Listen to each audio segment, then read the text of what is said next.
Assalamualaikum warahmatullahi wabarakatuh. Baru-baru ini pemerintah telah mengumumkan akan menaikkan PPN sebesar 12% dan itu mulai berlaku Januari tahun besok 2025. Dan menarik kalau kita kembali melihat rekam jejak pengalaman kepemimpinan Pak Anies, bagaimana membebaskan rakyat lemah dari pajak ini. Dan saya kira di sini pemerintah saat ini siapapun itu dan di baik tingkat nasional, kota dan juga kabupaten bisa meniru Pak Anies Baswedan di dalam memperlakukan pajak bagi masyarakat. Kita langsung saksikan.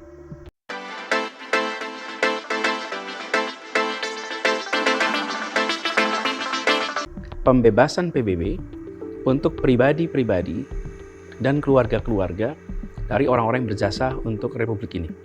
Jakarta adalah tempat di mana begitu banyak keluarga, turunan, dan pribadi-pribadi orang-orang yang berjasa atas Republik ini.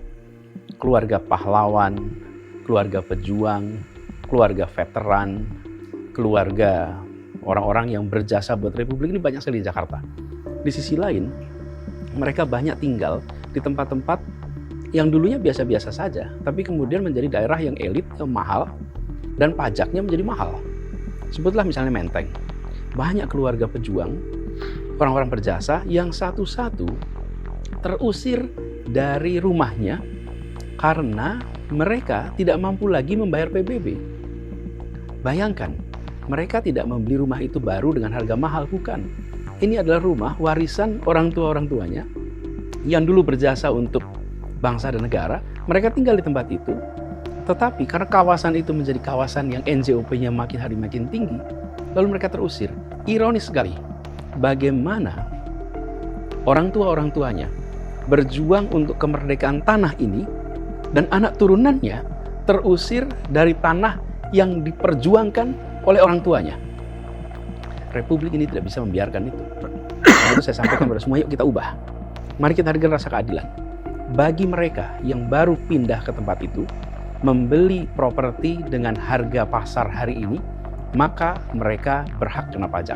Tapi bagi mereka yang merupakan keluarga orang-orang berjasa yang tinggal di tempat itu, mereka tak patut untuk kena pajak seperti itu. Jangan mereka dihukum dengan pajak tinggi hanya karena kawasannya berubah menjadi kawasan yang mahal.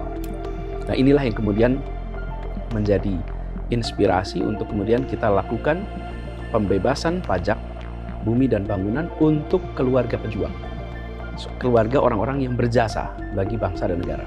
Siapa saja mereka? Pertama, tentu saja para perintis kemerdekaan, orang-orang yang berjuang untuk membangun negeri ini, untuk kemerdekaan kita. Para keluarga pahlawan nasional, penerima tanda kehormatan dari negara, kemudian juga para veteran, purnawirawan TNI Polri, pensiunan PNS, juga guru, dosen, tenaga kependidikan, orang-orang yang mendidik kita semua. Kita semua bisa berada di tempat yang kita sekarang jalani karena jasa para pendidik. Mereka dibebaskan pajak sampai dengan 3 generasi. Jadi, bila mereka menempati sampai dengan 3 generasi, maka pajaknya 0. Dan saya menemukan banyak sekali para pensiunan PNS, para purnawirawan yang dulu ketika mereka bekerja membeli tanah di kawasan pinggir Jakarta. Ada contoh nih, komplek pegawai DKI, tempatnya di Kelapa Gading. Pada waktu mereka membeli itu tahun 70-an, awal 80-an, tempat itu tempat yang sepi, rawa-rawa. Sekarang Kelapa Gading ini menjadi salah satu tempat yang sangat tinggi NJOP-nya. Bayangkan, mereka yang tinggal di tempat itu, hanya karena dulu mereka mengkredit dan bisa beli tempat yang sekarang strategis, menjadi orang-orang yang tidak mampu membayar pajak. Apa yang terjadi? Satu-satu rumahnya dijual. Begitu satu-satu rumahnya dijual, mereka terusir. Karena itu saya sering sampaikan, peningkatan PBB terus-menerus adalah sebuah cara sopan untuk mengosongkan kota ini dari orang-orang yang pendapatannya terbatas. Dan para pensiunan PNS, pensiunan ataupun purnawirawan adalah orang-orang yang banyak sekali tak mampu membayar PBB semata-mata karena tempatnya yang dulunya biasa-biasa saja sekarang menjadi tempat yang strategis. Dan kita yang seharusnya membayar balik atas jasa mereka, justru kita, ini pemerintah nih, justru memajaki mereka tinggi sehingga orang-orang yang berjasa itu terusir dari tanah dan rumah yang mereka miliki. Ini yang kita hentikan. Kita tidak ingin saudara-saudara kita, orang tua kita yang berjasa dan keluarganya terusir dari rumahnya sehingga mereka harus pindah ke tempat lain. Kebijakan ini kami lakukan bukan tahun 2022. Ini sudah kami mulai sejak tahun 2018.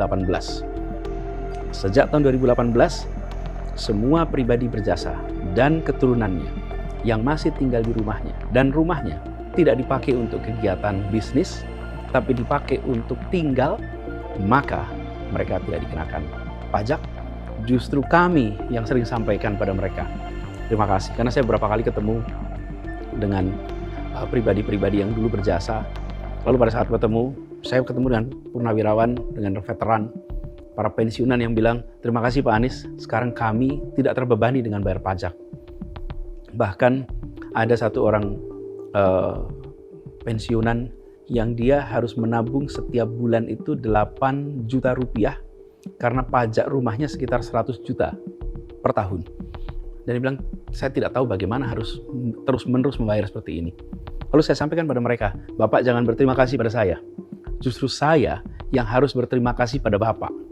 Kami, seluruh rakyat Indonesia hari ini, berhutang budi pada Bapak, pada Ibu. Ini adalah cara kami untuk sedikit membayar balik sebagai penghormatan kami kepada Bapak, kepada Ibu yang dulu berjasa.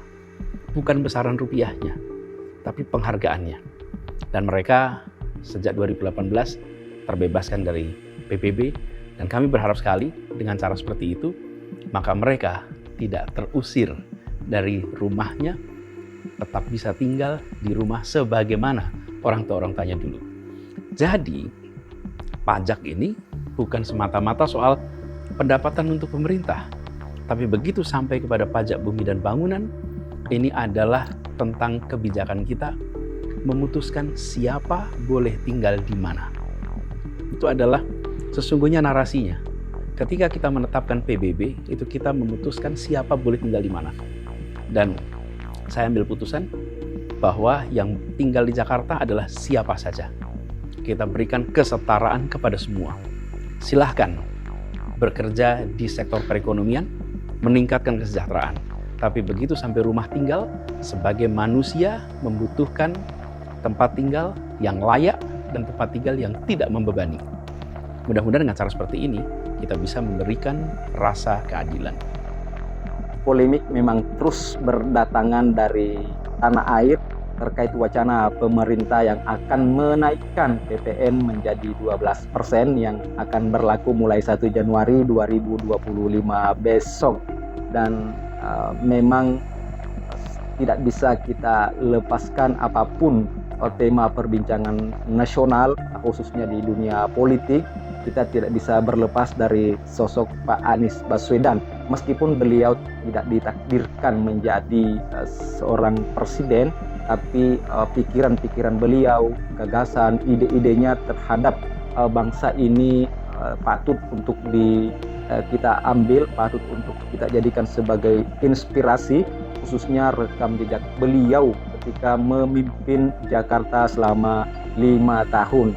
Nah, saat itu Pak Anies bagaimana membuat gebrakan kebijakan yang membebaskan pajak oleh orang-orang yang memang tercatat punya jasa besar bagi bangsa ini.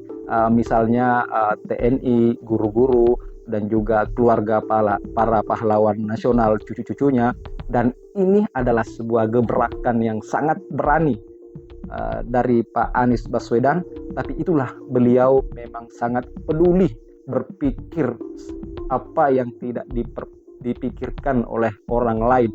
Solusinya nyata, selalu berpihak kepada rakyat bawah, kepada rakyat yang memang dipandang pemerintah harus memberikan kepedulian yang lebih dan itulah yang dilakukan oleh Pak Anies saat membebaskan pajak bagi mereka yang dianggap punya jasa besar di Jakarta dan bahkan di Republik ini.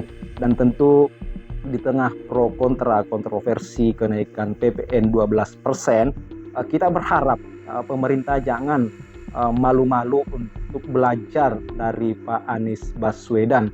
Kalau memang tidak bisa mengikuti kebijakan secara persis apa yang Pak Anies pernah lakukan, minimal mengambil idenya, mengambil inspirasinya agar tidak membebani masyarakat, agar pemerintah itu kebijakannya nyata dan betul-betul dirasakan keberpihakannya untuk kaum pribumi, untuk rakyat kalangan menengah. Belajarlah dari Pak Anies Baswedan yang dengan itu sosok Pak Anies terus dirindukan, terus didoakan untuk menjadi pemimpin nasional di masa depan oleh masyarakat Indonesia. Sekian, terima kasih.